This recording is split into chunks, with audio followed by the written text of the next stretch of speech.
Welcome to the InnovaBuzz podcast, where we share all kinds of tips, advice, and interview guests on all things innovation and leadership in modern marketing. Each episode is a conversation with inspiring people who make wonderful contributions to our knowledge in these areas and spark curiosity and ideas to pursue. Join me, Jürgen Strauss from InnovaBuzz, and let's get into today's masterclass on this InnovaBuzz podcast.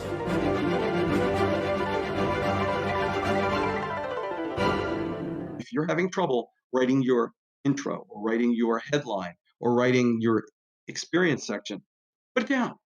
Go write something else. Come back to it. If you really think that by Saturday morning I'm going to finish my intro, come hell or high water, then on Tuesday, write one edition of it, save it on your screen. Wednesday, when you're fresh again, write another edition of it, save it on your screen. Take about 5 or 6 different iterations of that section. Take a yellow highlighter, an old-fashioned yellow highlighter, highlight the best in each page that you've printed, and then merge them together. It works every time.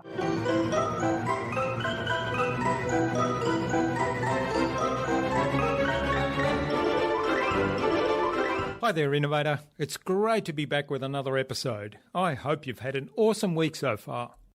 I trust too that you enjoyed my recent conversations with Lindsay Dix of Celebrity Sites and with Rob Rawson, CEO and co-founder of Time Doctor.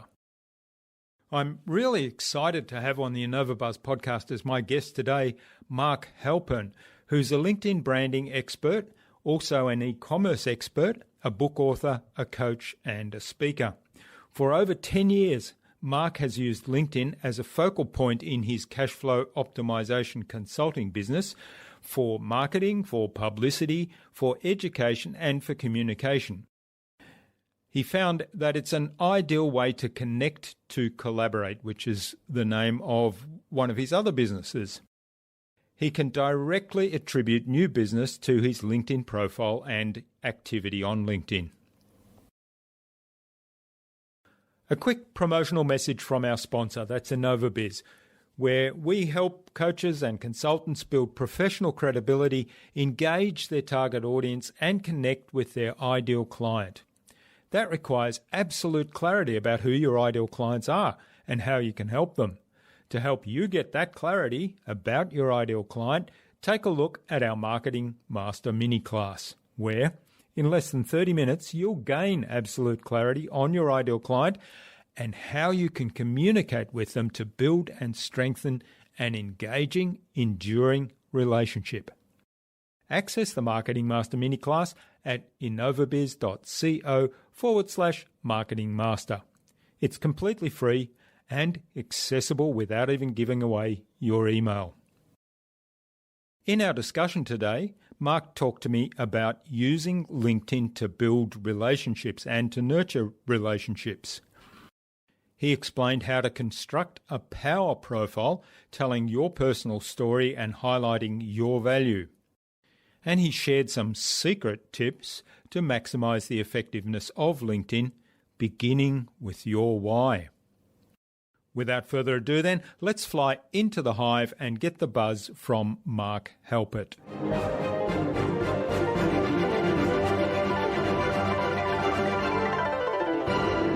Hi, I'm your host Jürgen Strauss from InnovaBuzz, and I'm really excited to welcome to the InnovaBuzz podcast today from the greater New York City area in the USA, Marc Halpert, who's a LinkedIn branding expert, an e-commerce expert, a book author, a coach, and a speaker. Welcome to the podcast, Marc. It's a great privilege to have you as my guest. Thanks so much for having me. Now, Jane Beddle, who was our guest on episode 239 of the InnovaBuzz podcast, suggested that we have a conversation with you, Marc. So a big hello to Jane. Be sure to pass that along. I see her all the time. Yeah. Now, as a LinkedIn coach and trainer, you help make LinkedIn a power tool for marketing any business, and it's a focal point for branding and for business. You've written 2 books on LinkedIn marketing techniques, so I'm really looking forward to digging into that today. And also, you've since you left the corporate finance world back in 2001, you've started 3 companies. You still operate those 3 companies, and I'm sure that LinkedIn is a key part of the marketing strategy of growing those companies and sustaining that business. But before we start talking about all things business growth and marketing and LinkedIn, tell us a little bit about your background and some of the key moments that got you to where you are today. Okay, sure. So looking back over a career since 1979, I was a banker. I was a corporate treasury manager. I was in a lot of big corporations. Got to the point where the last company I worked at was in play. It was acquired by a Dutch company. They offered me a position in the Netherlands. Very flattered. However, my daughter was a rising high school senior, and it really was not the time to take her out of her environment and take her to the Netherlands. So I turned it down and had always wanted to go into business for myself in some sort of consulting role. Started as a consultant to help smaller organizations get paid electronically, getting paid by credit card, and as we call on this side, ACH, which is e-check or electronic checking. We are far behind the rest of the world in this country on ACH, although we're quickly adapting. Most people never heard of that or didn't really understand how to use it. Then we started doing it online, which was completely unheard of in 2001 at the company I was at. I decided it was a technology that really had legs. It really had an opportunity in the greater market. So I decided to begin to introduce it to contacts that I had. Anybody who'd introduce me to anybody that would be willing to listen to this newfangled, crazy technology called the internet, and money was going to move, and you were going to get paid in 2 business days. And isn't that wonderful? And then we get September 11th, 2001. And this country fell. The banking system came to a dead halt on that day. Because in the old days, checks were physically transported in the bellies of airplanes from one bank to another, from one financial center to another. And like Australia, we're a big country. And so there were banks in New York were shipping physical checks to San Francisco, to banks, out there. And the planes were flying. And our Fed decided that we have to do something about that. And we can't do physical presentment anymore. It has to be electronic. So it was great. But everybody was licking their wounds about how horrible things were, and they didn't want to start anything new or talk about anything new because we were just so shell shocked. It took a long time to get people to want to open up. What opened people up to electronic transactions was tsunamis, hurricanes, earthquakes, natural disasters, where Red Cross was allowing donors to make donations online, and people got comfortable with it. And that really helped sort of bring it to the level of corporate to corporate payments or B2B payments, as opposed to just consumer to consumer payments. So it worked. I still do that. Those are two of my three businesses. Two of them operate. One operates in the nonprofit sector, so donations can be made electronically in a secure environment, which is very, very important. And the other is for profit. But in the dark days where the economy was really bad in 2001, 2002, and then 2007, 2008, I needed something else. I needed to really crack open new connections through friends of mine. I had always been a networker throughout my career. I love people. I love connecting people. I love to see how people are interconnected with each other. And a friend of mine in Dallas called me up. He goes, "Hey, there's this thing called LinkedIn. You should look into it." I said, I don't need that. I've got 3 Rolodexes on my desk. You remember Rolodex? I'm looking at it. Yeah. All right, not many people do, but a Rolodex is basically a card file that's on a wheel, and you would put a business card in the Rolodex in the sleeve, and that would be how you would contact people. And in 2001, and then later, people were moving around all over the place, and there was the electronic business bubble and all that. So people were moving crazy, and you couldn't keep track of people. So there's 3 Rolodexes. One was the Rolodex of people I knew they were still there. The other was people that I knew had moved on, but I didn't want to lose their card because I forget who they are. And the third Rolodex are people I just couldn't bear to lose the card because I'd never remember them ever for the rest of my life. And I always believe that people come back around. There's this amazing rotation that goes on in the world. And everybody, all the good people know each other. So he said, look into LinkedIn. And I did. And I started to see the value. And then I started going to classes, and I started hearing teachers teaching LinkedIn, and I started hearing questions that they were being asked, and I started hearing them answering questions incorrectly.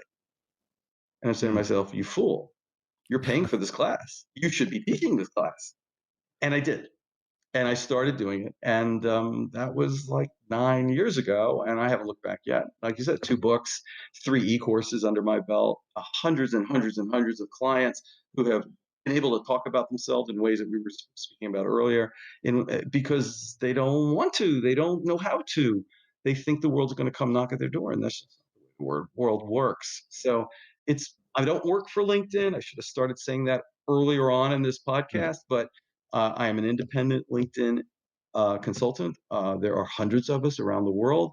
We collaborate with each other. I call it co-opetition. Cooperate and we compete with each other.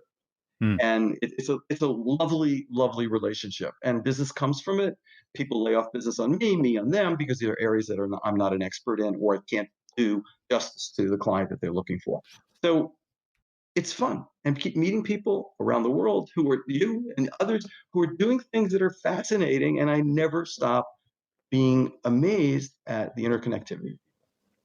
Yeah, yeah. One of the things that really strikes me about the whole internet is the ability to connect with people around the world. Now, during my corporate career, I traveled a lot. I had an international career, and I was lucky enough to be able to connect with lots of people throughout the world through that. But that was only possible because my company put me in a position where I had to travel, and they paid for that travel, and so I got to meet people all around the world. Well, now you don't need to have Yeah, that. not You, at you all. just get on the internet, and LinkedIn is just such a beautiful tool for starting to build those connections. Yeah. Well, like you, I was responsible in a billion-dollar corporation for North and South America, and so I was flying up and down and up and down all the time. And the people that were working for me and with me were just the most lovely people. I mean, engaging and happy and friendly, and just doing everything that they could to make the large corporation do better, and they didn't want to lose them because they had become such fast friends. Now, I'm Mm. still in touch with them 18 Yeah. years, 19, almost 19 years later. We wish each other happy work anniversary. We wish each other, a happy promotion or they go to another job. And it's like it never stopped. It never ended. So it's Mm. just a wonderful way to just keep the warmth going. And I'm all about the warmth of people helping each other in times in ways that they don't expect. Yeah, yeah. Well, you touched on something there that I'll come back to a little bit later, which is the human relationship part of these online tools like LinkedIn, to keep established relationships going, and also to build new relationships. But one of the things you said earlier was that you attended these courses and you thought, what people are saying there is, or teaching there, is actually wrong. So what are some of the big misconceptions around LinkedIn that you see that are still around today? Oh, okay. Well, the top on my list is it's just for job seekers. Yeah. And there are so many people who say, and I teach lawyers and other professionals all the time, I don't need it. I'm going to be in this firm for the rest of my life. I'm a partner. I don't need this. Well, no, that's not the case. This is not a job board on steroids or on electrons, Mm. as I might say. This is a way to keep in touch with people and to share the knowledge that we all have with each other, and to work and rub off of each other's knowledge to make everybody do better as a result. So when you can connect yourself to good people early on, you have to connect to people people that you want to invite into your proverbial house. You don't just let anybody off the street into your house. Yeah. That's the other thing that really gets me fried, and that is I get people wanting to connect to me all the time from all over the world, which is wonderful and it's a compliment, but I don't have anything in common with them. I can't help Yeah. them 51% to their 49% to me. And I send them back a very nice note. I'm sorry, but my policy is I only connect to people I've gotten to know well in business. This is not qualified for my requirement. And thank you very much. If you care to follow me on LinkedIn, you certainly can and see all the material I put out there, and I'll follow you. And some pushback once in a while. People just get all insulted. Oh, you don't want to invite me. You don't want to talk to me. You don't know who I am. You don't know how amazing I am. Well, you're not telling me how amazing you are by sending me probably a boilerplate connection request on LinkedIn, which looks like, hi, I'm needy, I'm lonely, Yeah. connect to me. Yeah. Well, a lot of people don't even take the time to write anything, so they just click the button, Right. which is, I realized the other day, because I did a connection request on the mobile app, and I realized there you have to be really careful because the default there is that it just sends the connection request. It doesn't open up the opportunity to add a conversation, which you get One on more deck. click. You just needed Yeah, one more click and you would have yeah, found it, and then yeah, you'll yeah. never do that again I because won't. Yeah. you learn, you learn. Because And look, typically, if I get a request with nothing on it, I might take the time to check the person out, but typically that kind of falls through my filter. right. Whereas, if somebody sends me a request and says, I'd like to connect because we're in the same groups, or we both know Marc Halpert, or you're in an area that I'm really interested in, or I've heard your podcast and I really liked it, and I'd like to kind of see how we can help one another. That to me then is an invitation that I will respond to.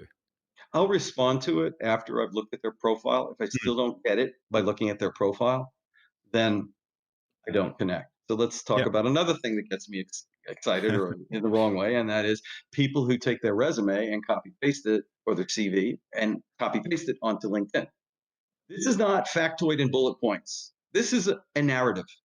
This is Mm. me talking to Jurgen right now. This is Jurgen talking to me. So if you open my LinkedIn profile, and you did, I saw you did that this afternoon, and I've looked at yours a few times. I want to see how you express yourself.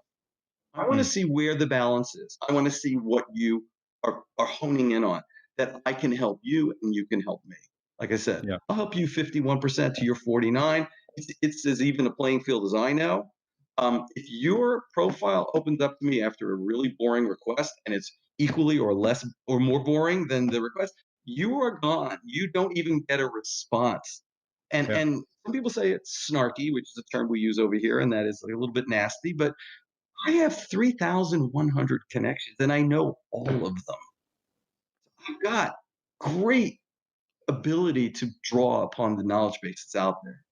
Is it somebody who I need to add to my? Well, we'll see. Okay, so I might make a decision to connect to somebody.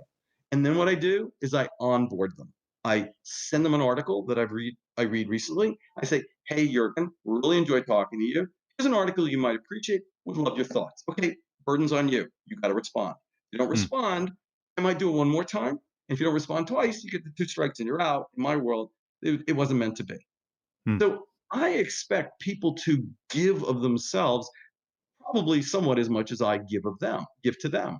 And it's an important aspect of how we interface with each other or connect with each other, because if it's a weak connection, I don't need it in my chain.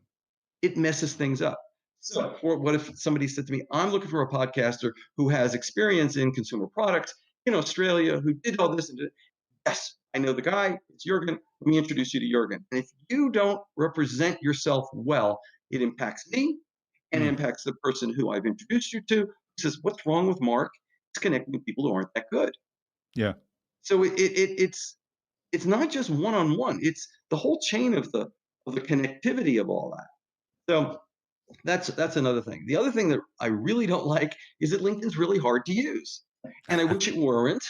Mm. And it's of all the social media, it is probably the densest with the best hidden goodies. And you really got to dig for this stuff. So as Mm. I teach or as I write and lecture, I tell you where the goodies are. And you can open the goodies, but if you open them and don't do good with them, don't do well with them, you've wasted your time. You've got to make it reflect well on the total package. Not what do you do, not what did you do, but Simon Sinek, who I'm sure you're familiar with, Mm. why do you do what you do? If you can't answer why, you failed yourself, you're failing your clients, and you're failing your prospects. And the prospects don't give you a second chance. They flee. They go to the competitor. Because the competitor is probably talking about why. Always talking about you have to be better than average. You've got to be, if you're amazing, you've got to be amazinger than you Yeah. really come across. If you don't come across as amazinger than the competitor, you lost the battle. Mm. Yeah. Well, there's lots of great advice there, and I think one of the things you touched on, or one of the themes I think throughout all of that is the relationship part. And if we go back to your days, your days with the Rolodex, where you had the Rolodex on the thing, the idea of the Rolodex and the ability to actually roll through it, and why it was on the desk was that you then had the ability to have a look at the person's contact, have a look at some information you've got stored about them there, and then pick up the phone and actually call them Oh my and God, people and have call? a and have a chat with them, which Yeah, is the yeah. equivalent of what you're talking about on LinkedIn. Of once you make the connection, you say, "Hey, I found this article that I think you might be interested in," and the person hopefully will respond to you and say, "Well, yeah, I agree," or "I don't agree," or "Here's something else I found that's related to that," and share something back, and that begins a conversation, which starts the relationship. And I've just laid the seeds for what could be a nurturing relationship, which will expand beyond all capabilities, all expectations. Mm, And that's wonderful. Doesn't happen often because people are largely lazy and they're largely introspective and they don't want to put out from themselves to try to help other people. But there's a few, 3,000 wonderful people in my connection group who know that that's the deal. If you're going mm, to connect with me, I'm going to call on you from time to time to help out somebody else who's in need, whether you're a competitor, as I talked about in the co-opetition, or you're a colleague, or you're just in another business where you have an interest in something or other. So I really push hard to find connectivity amongst people and to bring the good people together. mm. I did that this afternoon in New York. I was meeting with two other people. One's an old time colleague of mine, long time colleague, wonderful guy. And one is a new colleague of mine. And we're going to do a presentation together. And I'm trying to bring together the three of us. And I made them read each other's LinkedIn profile. You'd be amazed. I had to make them do that, but okay. Mm. And they saw where I was coming from because each had done a pretty good job of talking about their expertise. And I'm just synthesizing our three areas of expertise into a presentation. They're off to being fast friends and great colleagues. And that makes me feel great inside. The connectivity is so important. Yeah, yeah. Well, that you've highlighted something there that I think is often overlooked, and that's people jump onto the social media sites like LinkedIn, and one of the things that really gets up my nose is if I have a fresh connection, the first correspondence I get from them. So their onboarding process is, "Hey, I've got this wonderful product or this wonderful thing. Are you interested in having a Exactly. conversation about it?" And basically, the initiating a sales process. And I've just connected to you. I don't really know you yet. Um, Exactly. yeah, but what It's like you, letting the Fuller Brush man in your front door before you even know what he has to sell. I yeah, yeah, imagine that image is familiar to you. But anybody who comes to your door and wants to sell something, I'm immediately suspect. yeah, And yeah. I just don't give it away. You've got to earn my keep, my respect. So yeah, we see this all the time. I get this from certain countries in particular, where they think they can just drop in and sell me any bill of goods that I'm willing to get or to buy. Or I get it from people who say, so and so, drop a name, so and so told me to call you. I'll contact that person, and they'll say, I never told him to call you.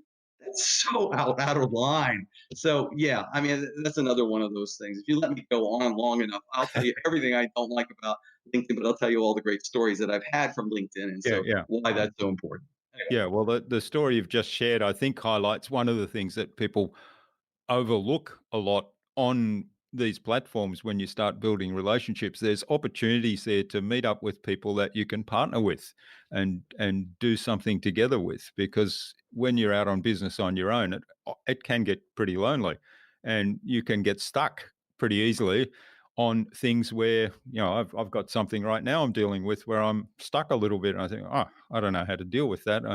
And the ability to have somebody that you can go to and say, do you have experience in this area? Can you help me with this? And right. perhaps even work together is one that I think is overlooked. And that person you go to say, "Can you help me?" They may not be able to help you, but I Mm, do know somebody else who can help you because I know this other person is really good at what they do. So let me introduce you, Jurgen, to my friend Sally, and I'll be the conduit. I'll make it work, and I'll introduce the two of you, and then you two go to it and see what happens. mm, And great stories, great collaboration comes from this stuff.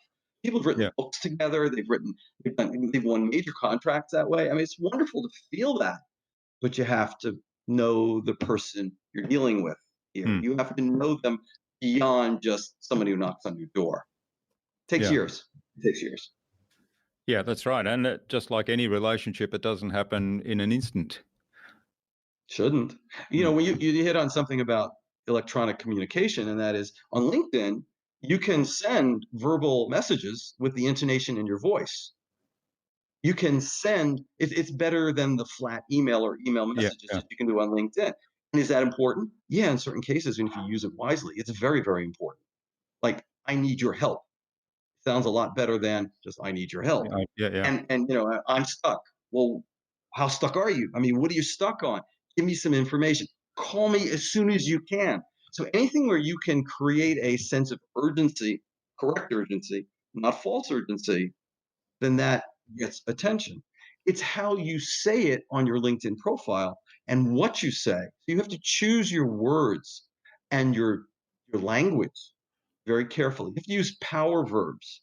Ignore verbs like was, had, made, did, because you're making a business presentation to another business expert. So use good words. So if you need a great source of power verbs, Google 185 power verbs, and there's an article out there which will just wow you because it's such a great source. Mm, So it's much easier to find the right verb that shows your ability to articulate your concepts, your self meaning, your self worth in a way that a reader will say, wow, this is pretty interesting. I didn't know that. I want to put this person on the short list of consideration for a call because you just don't get a call out of the blue. You got yeah, to earn that call. And if it's you and a competitor, a couple of competitors, you want to have a pretty good even playing field chance to get that call. You have to impress them.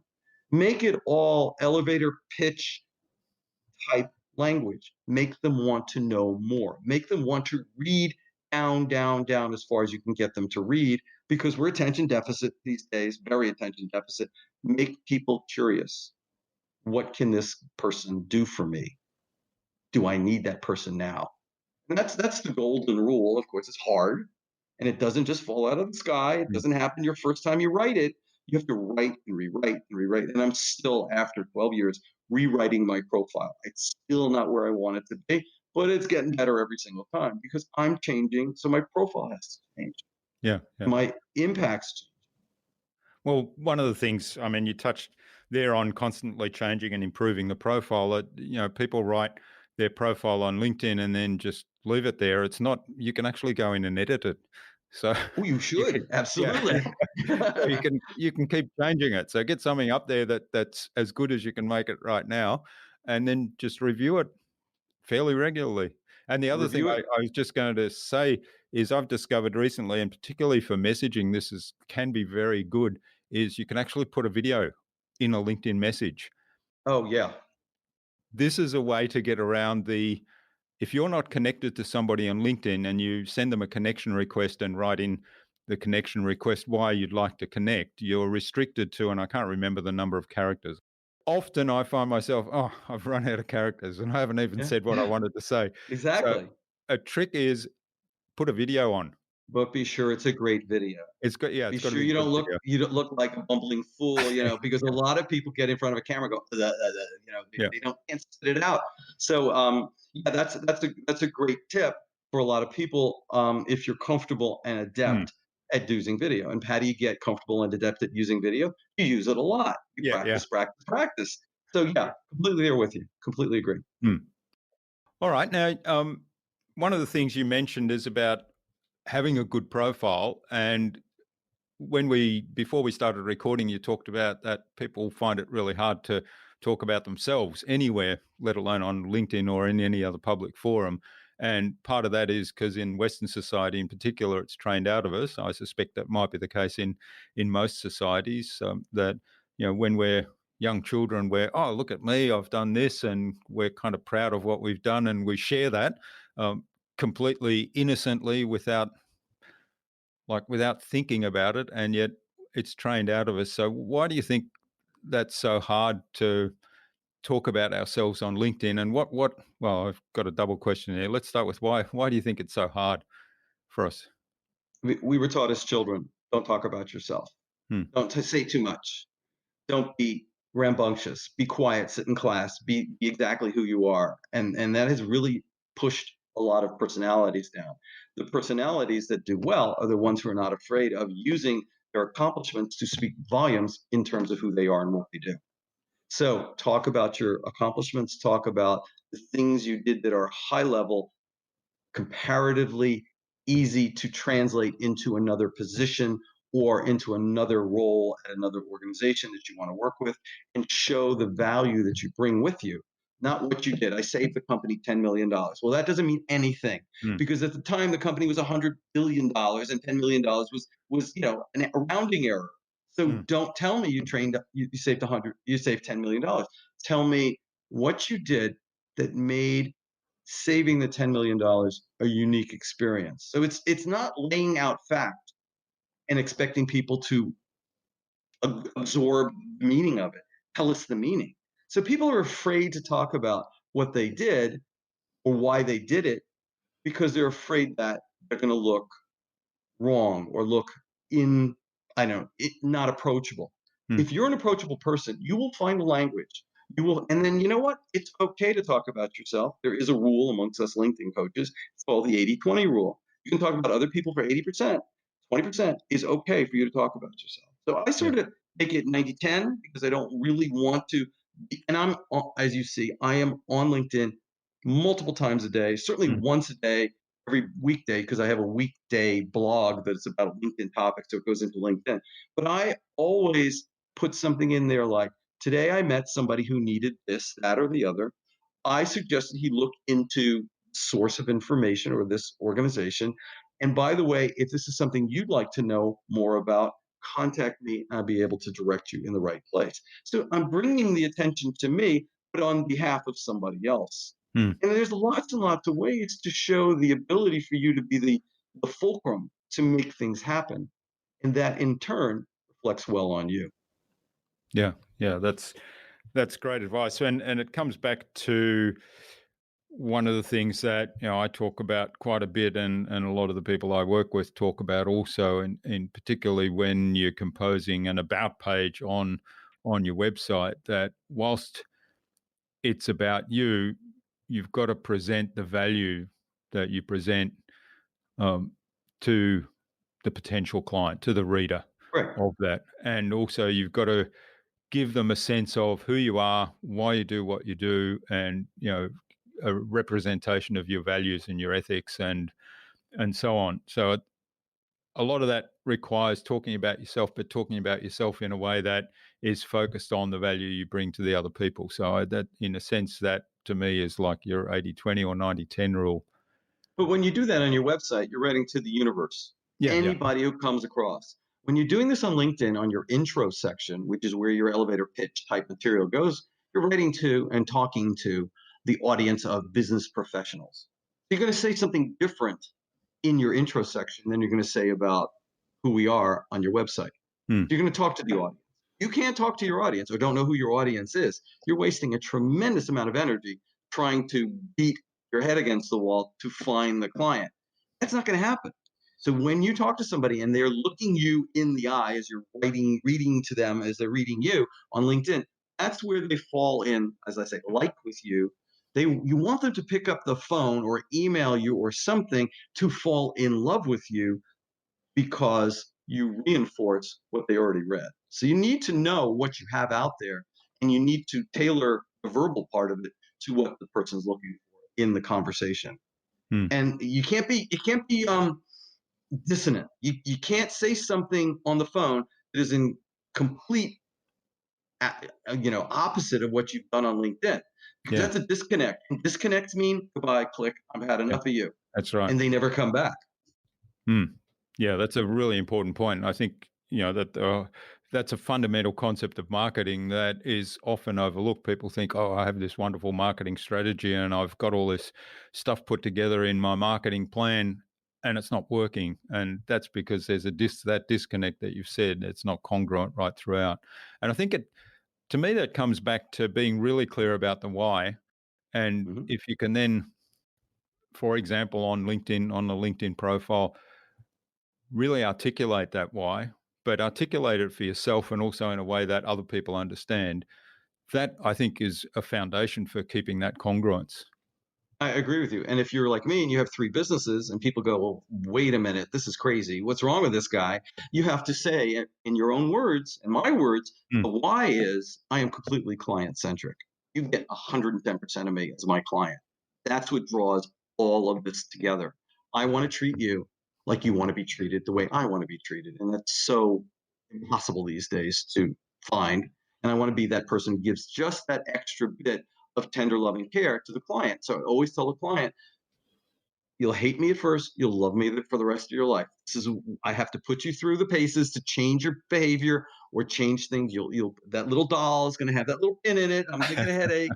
It's okay. I can handle that. I've had that all my career. I want you to understand that ultimately this is an investment you're making in you. I'm just facilitating that investment, and it Mm. will pay off, and you will thank me someday, whether you do it verbally or not. And while that sounds self-centered, it's wonderful to run up to people like I did this morning. People came up to me and said, I listened to one of your podcasts or whatever, and I did some of the things you did. And wouldn't you know it? Somebody repeated that back to me on a telephone call. Mm. So what did that do? He said, that meant that they were reading me with an open mind and they came to me to learn more. And just what I was saying. Yeah. Tell them, you tell them again, you tell them what you told them. It's so important. Mm. All right. Now, earlier on in our conversation, you mentioned some of the hidden tricks. Well, you said that LinkedIn was a little bit difficult to use, but that there were some hidden tricks and so on. Can you give us a couple of examples of that, just for the listener to Hidden take tricks. away and play with? Hidden tricks. Hidden tricks. One is you need to talk about yourself using the pronoun I throughout your LinkedIn profile, Mm. not Mr. Strauss or not Jurgen does, but I and power verb. And that you'll never read that anywhere. That's something that I've come across, come up with. Those are the people I identify best with when they're speaking to me, even if it's on a screen, as if they're actually in my ear. They're Yeah. talking to me. That's really important. Don't be afraid to use the pronoun I. You also need to use the right verb tense for the right section of your profile. So LinkedIn, hidden, it's not so much hidden as that people don't talk about this. LinkedIn allows you to talk about your past leads to your present. Your present indicates where you expect your future to go. The right verb tense throughout. Speak about everything. Make it all read like chapter 1 leads to chapter 2, chapter 2 leads to chapter 3. Don't come in on chapter 4 and expect me to figure out what's happened in chapters 1 through 3. Mm. I'm not going to work that hard. So make it easy and simple, conversational, yet business oriented for the reader, and they will respect you. I get a lot of requests for information. I get a lot of people who want a piece of me. I have to be careful, but these are the types of things I like them to understand and take away. I'm particularly right now doing a lot of work with baby boomers, people who were born between 1946 and 1964, who in this country, a lot of them are losing positions that they've been in a corporation for a long time, and they're looking to see what's their the next hurrah at Yeah. the end of their career. And many of them are going into business for themselves. So these are ideas that are really important for them. They have to clearly articulate where they come from, makes them valuable as a consultant today, and how they can help your organization as a consultant down the road. So before the past, present, future is really important. Another thing that I do a lot, I speak a lot about is um, being sure that the audience understands no jargon, Mm. no acronyms, or if you're going to use an acronym, identify it, make it clear. There's nothing worse than working with. I had one client who was 2 PhDs and 3 masters in a very arcane area of biological science. And she's throwing out stuff like this. I did studies on this and this recombinant RNA and DNA, blah, whatever it was. And I just shut down on her. What are you talking about? So be sure that you know that not everybody who's reading your profile is in your field. They Mm. may have been referred to you for whatever reason. You're never going to see that anywhere. You have to. They're going to shut you out, and they'll never come back if they get lost in what you're talking about. So there's just so many things to take a step back, a 30,000-foot view as to how you're coming across to a stranger to be sure that they want to know more about you and be less a stranger. Another thing is don't expect to build business on LinkedIn. It's only one aspect of your branding technology, branding strategy, and it's part of all the other things you do in the other media you use, whether it's verbal media or electronic media or writing or whatever, articles and books and e-courses and all the things you're going to do. You have to be able to tell the reader any way you want to learn. I have a way to teach you. You Mm. choose the method. I'm happy to be there for you. Yeah. You don't see that anywhere. Mm. All right. Well, this is absolutely fascinating, Mark. I could go on for ages exploring your knowledge on LinkedIn and talking Well, I'll about. go on for ages talking to you. Yeah. But I am looking at the time. I'm aware of how long we've been going for, and I think it's a good point to move on to the buzz, which is our innovation Okay. round for the audience who are primarily innovators and leaders in their field. And what we're trying to do is get some tips from your experience. And I've got 5 questions, and hopefully you'll give us some really snappy, insightful answers that will inspire the listener to go and do something awesome today. Okay. So, what do you think the number one thing is anyone needs to do to be more innovative? To be innovative on LinkedIn or any other way that you're marketing is to tell your why, not your Mm. what, not your how. Why is the most important thing. If you do not know the book, Start with Why by Yeah. Simon Sinek. You must see it. You must read it. If you don't want to read it, you must see the TED Talk he has on YouTube. You must absorb this and see it frequently to get every aspect of it. Yeah. And we'll Tell your link why. we'll link to that in the show notes as well as all the other Great. assets. But yeah, that's certainly I can echo that. That's a wonderful TED talk, and the book is fabulous advice. So, what's the best thing you've done to develop new ideas? I write my tail off. I love to write. You can find me at 6 in the morning in my office writing blog posts, articles. I wrote an article yesterday on LinkedIn called Paleopreneurship. So we are entrepreneurs and we only hunt and gather. Yeah. And everything we hunt and gather, we eat or we save and bring back to the village. And I just kind of riffed on that. And it's new ideas, it's stuff that people haven't talked. So I love the ability to be creative while having a LinkedIn twist to make sure that people understand that there are things that you can do on LinkedIn that might just take you out of your comfort zone, but that's a good thing to do. So I love to get out of my comfort zone and just have a good time with stuff.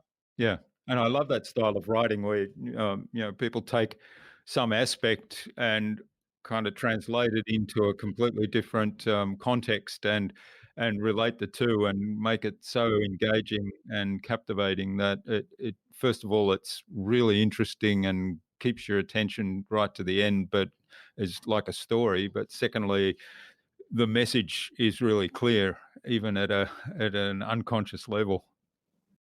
And you're going to get some bad puns in there, and there might be a little bit of humor because that's what makes the world go round. I'm Yeah, yeah. absolutely convinced of it. Yeah, and it shows your personality, right? Oh yeah, Mm. people want to have enjoy other people's knowledge base. They want to find. No one wants to sit and listen to a boring lecture. You want to make it fun. I try to make my sessions fun. All right. Now, do you have a favorite resource that you use most often other than LinkedIn? Uh, I come up with ideas from the wildest places. I might see something, it might spark something. I jot it down. I keep it. I play with it a little bit. 6 months later, I might come back to it. I take a lot of influence from the people I meet and get to know and hear what they are twisting and turning with. And to me, it's just interacting with other people. Mm. That's my greatest source of inspiration. Mm. All right. And certainly, that does give you the variety that you outlined. So it's great. Well, I'm lucky to be within driving distance of New York City, and you can call me a chauvinist, but I think New York has absolutely incredible people who have amazing ideas. Not all the ideas in the world, but I get into New York and I just go crazy. I enjoy the cultural and the idea interplay that occurs, and it's just so much to take in that it creates better in me. So I love it. New York. I'm a New York file. I love it. All right. Okay. Now, what's the best way to keep a client on track? Ha! Set goals and dates and don't let them stray from the dates you set. I've got a client right now, and I will tell you it doesn't work all the time, Yeah. but they are off track. and they lose interest and they don't see me haranguing them, I need to harangue them tomorrow morning. They're going to hear from me because they're just wasting their time and my time and losing the time value of money. They can save money by doing credit card processing better with me, and they know it, but they just can't get their head around it. So a lot of it's the fear of the unknown, or it's the fear of doing something different, and that always scares the pants off of people. In my world, I say, this is what we're going to do, and this is how we're going to do it, and this is the scenario, and these are the dates we're going to meet, and this is when I'll be able to accomplish this for you. I promise you that, but you got to meet me, and I got to meet you. We got to meet each other's timelines. Is that going to work? Tell me now, so I understand how the relationship's going to go. And sometimes they're like, "Oh my God, this guy's really, he's a taskmaster." It's good. It's good to be that way because I do this for a living. This is my profession. You don't want your doctor to say, let the test go. It's all right, no big deal. It's an important test, but I'll do it a few months from now. There's no time for this. So when I'm dealing with people's money, that's as close to their heart as anything. That's their wallet. They need to know that I'm finding the way to get them where they know they need to be. I just need to get them there. So it's all about timing. Yeah. Okay, now what's the number one thing? I think I know the answer to this one, but we'll let you say it. What's the number one thing anyone can do to differentiate themselves? Just talk about yourself. Yeah. Really find the words.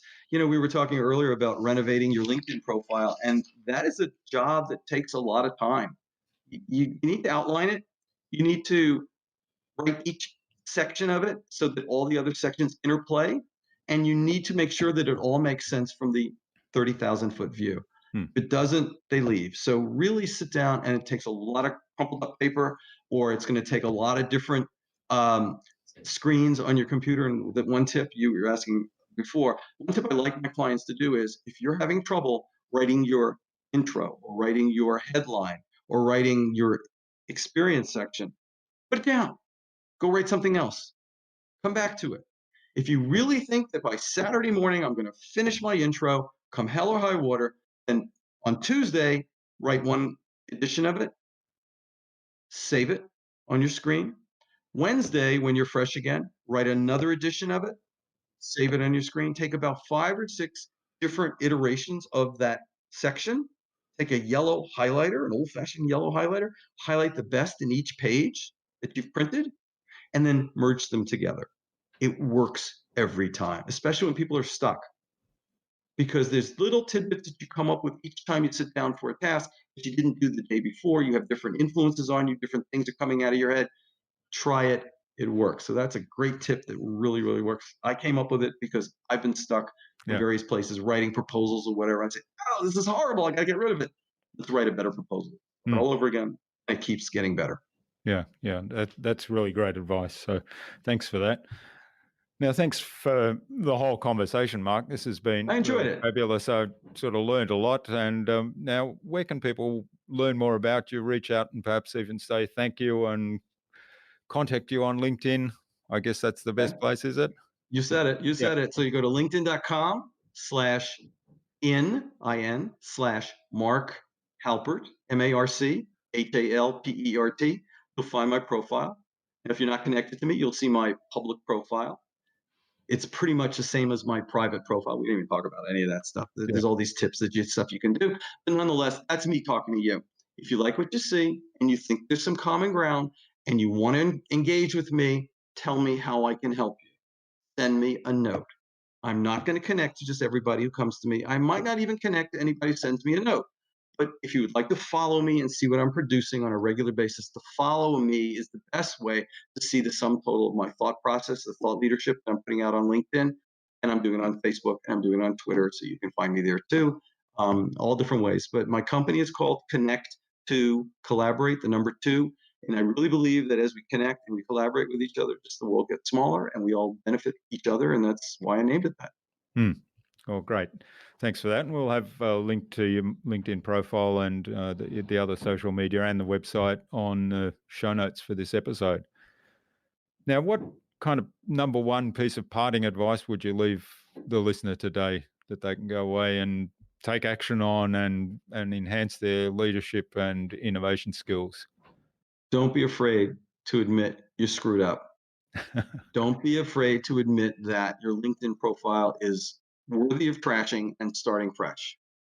Don't be afraid of thinking that there's a better way to get paid electronically, because there are all over the world. It's no one organization owns all the goodies. So keep pushing harder and keep challenging yourself, and you will find the right partners to use. Find the right coach if it's a LinkedIn coach. Find the right coach if you need a life coach. Find the right person who can get you out from being stuck. I meet people who are stuck and they should never be stuck. Even very successful professionals who are stuck internally, externally, they look like they're kicking everything, like doing everything they should be doing and making a ton of money. They're winning all the battles. Internally, they're like knots. They're crazy. They're having a hard time. Find the things that you like to do. Talk about the things you do on the side. Like I have lots of attorneys who are chefs or stand-up comics, because they work in a very dry area and they want to be creative. They want to hear people laugh. They want to hear people enjoy themselves. But they don't get to do that in their regular job. Talk about these things. Make yourself more interesting than just the profile that you're showing. I make pickles. I bake bread. I'm really into fermentation. I don't normally say that. I used to say it on LinkedIn, but I don't say that a lot. But everybody who goes to one of my sessions, I talk about these things because I'm just not a LinkedIn guy or not an electronics payments guy. I got a lot of other stuff going on because it's fun. I'm sure you do too. We've never even touched on that. Yeah. Well, that's right. Well, see, I learned something about you there, because I like to bake bread as well. Oh, good. I'm not into, wonderful. Yeah, not into pickles, but baking bread. So maybe I should. But you could be into pickles. You should be into pickles. I could be into pickles, yeah. All right. Well, now we had a bit of a chat earlier. You were going to take the next question, which was the one about who should I chat with on a future podcast offline. So we'll come back to that, and I'll probably have something on the outro for the show that usually follows the conversation that we have. So stay tuned for that. Okay. So thanks so much for sharing your time and your insights with us today. So generously. Oh, my pleasure. I really enjoyed this. I've learned a lot, both about you and your bread baking and pickle making interest. And just don't leave it there. There's more to that. Yeah. Also about LinkedIn and a whole lot of tips around using LinkedIn. So I hope this is of value to our listener, and I've really enjoyed it immensely and learned a lot. And let's keep in touch. I hope so. I intend to do that. Thanks, Jürgen. I really appreciate it. Thanks, Mark. Bye-bye.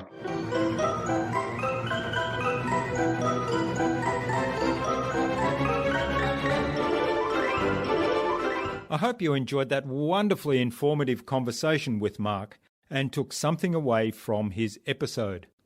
One of the highlights for me was how to write a LinkedIn profile that engages your audience in a way that highlights the value that you offer. I'd love to know what you took away from Mark's episode. Leave a comment below the blog post, which you can find at innovabiz.co/Marc Halpert. That is MarChalpert, all lowercase, all one word, innovabiz.co/Marc Halpert. You'll also find contact information for getting in touch with Mark there, as well as links to the Connect to Collaborate website, to his social media pages, in particular LinkedIn, and the other resources we spoke about in today's conversation. Mark suggested we have a conversation with David Schreiner-Kahn, entrepreneur and podcaster, and with Alice Aspen March, author of The Attention Factor, on future InnovaBuzz podcast episodes. So David and Alice, keep an eye on your inbox for an invitation from us to the InnovaBuzz podcast, courtesy of Marc Halpert. Remember to check out our Marketing Master mini class at innovabiz.co/Marketing Master. It's completely free and accessible without even giving away your email. But most importantly, it will enable you in less than 30 minutes to gain absolute clarity about who your ideal client is and how you can communicate with them to build and strengthen an engaging, enduring relationship. And if you'd like our help to go even deeper into marketing mastery, or our help with producing your very own podcast, even launching your very own podcast if you don't yet have one, then send me an email to jurgen@innovabiz.co and we can set up a quick call to have a short conversation and find out whether we're a good fit for one another.